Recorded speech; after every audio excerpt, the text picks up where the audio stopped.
Welcome back everyone to another video of our FE Civil Preparation course. In this video, we are going to talk more about shear force and bending moment diagrams. In this chapter of our course, we are going to cover part A of the mechanics of materials content as per FE Civil exam requirements. We are going to learn what are the internal forces inside a beam and how to draw the shear force diagram and bending moment diagram for a beam. We will start first by explaining the engineering concepts. Then we will start applying on sample examples. By the end of the chapter, you will have a solved quiz covering different ideas to assess your full understanding of the chapter. And of course, you can refer to our step-by-step videos including the solution for the quiz problems. Before we start talking about shear force and bending moments, there are few very important concepts that we must cover first. I'm pretty sure that most of you are aware of this, especially civil and mechanical engineers. But we are going to go through them again as a quick reminder, and for other disciplines engineers here with us. First, we need to differentiate between two different types of loads, which are concentrated loads and distributed loads. Concentrated loads are loads acting on a very small area that we consider the area of contact to be just a point, while distributed loads are loads spread across a whole member or a whole region. It is to be noted that we can deal directly with distributed loads, and that's why, in order to analyze any distributed load, we need to calculate two main things, which are the resultant force and the location of the effect of this resultant force. The value of the resultant load is simply calculated as the area of this load, while the point of the effect is the centroid of this shape. In figure number 1, here we have the most common type of distributed load, which are uniform distributed loads in a shape of rectangle. In order to calculate the value of R, which is the resultant force, it will equal to W, which is the value of the distributed load, multiplied by L, which is the length under the effect of this load. And the location of the resultant will be exactly in the middle, because this is the centroid of a rectangle shape. In figure 2, we can see a triangle distributed load. The value of R will be W multiplied by L multiplied by 0.5 because this is an area of a triangle, and the location of the resultant will be L over 3 from the side of the triangle base. In figure 3, we can see a trapezoidal shape distributed load. In order to analyze this shape, we will first need to divide it into two shapes to make it easier to calculate, which are rectangle and the triangle shape, as we can see here.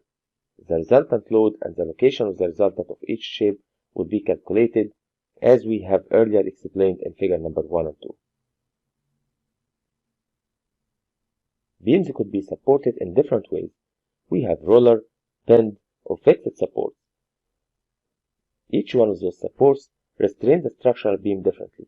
Bend supports restrain vertical and horizontal displacement, however they allow rotation. Roller supports restrain only vertical displacement, while they allow horizontal displacement and rotation. While fixed supports totally fix the beam, and they prevent all vertical and horizontal displacement as well as the rotation. For any restrained movement, we will have a corresponding reaction, which means that for the roller, we have only a vertical reaction, while for the bend support, we will have a vertical and horizontal reaction, and finally for the fixed supports, we are going to have vertical and horizontal reaction as well as moment reaction to correspond for the restrained rotation. When a beam is loaded, internal forces are created inside the beam section to maintain equilibrium. Those forces could be divided into two main components. We have shear forces, which are in the vertical direction, and we have normal forces, which are in the longitudinal direction of the beam.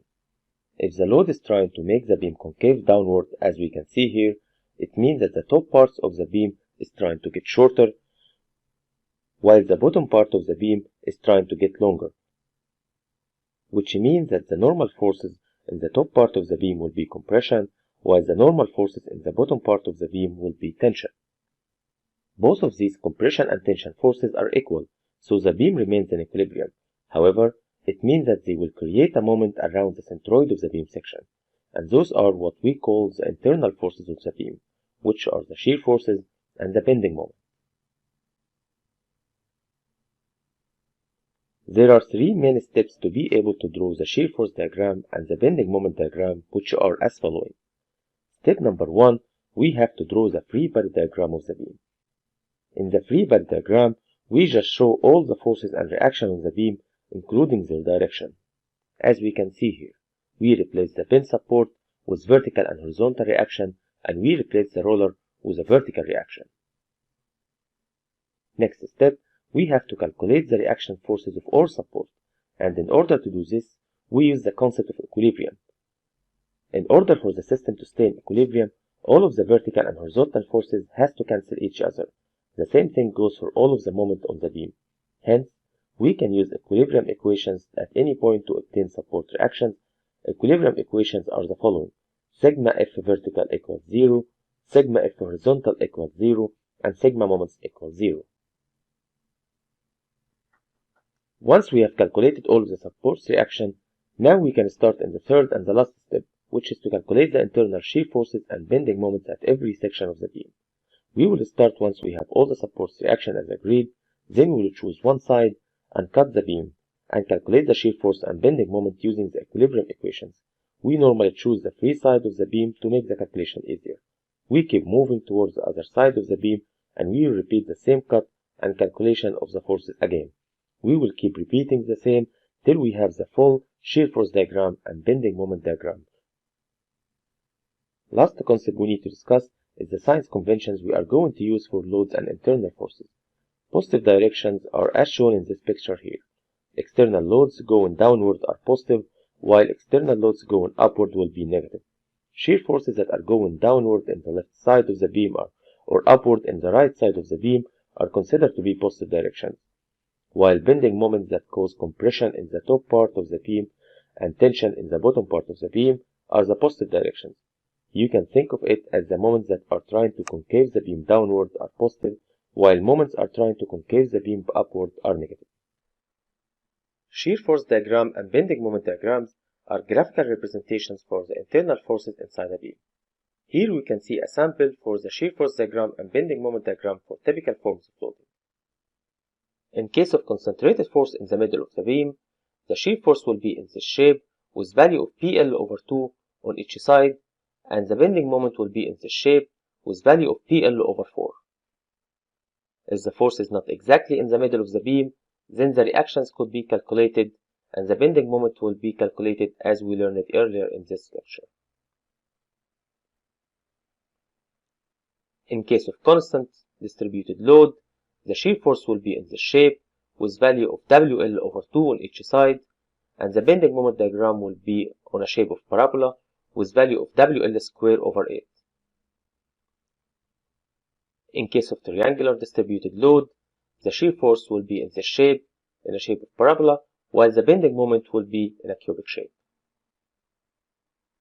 So now, let's have a couple of examples on this.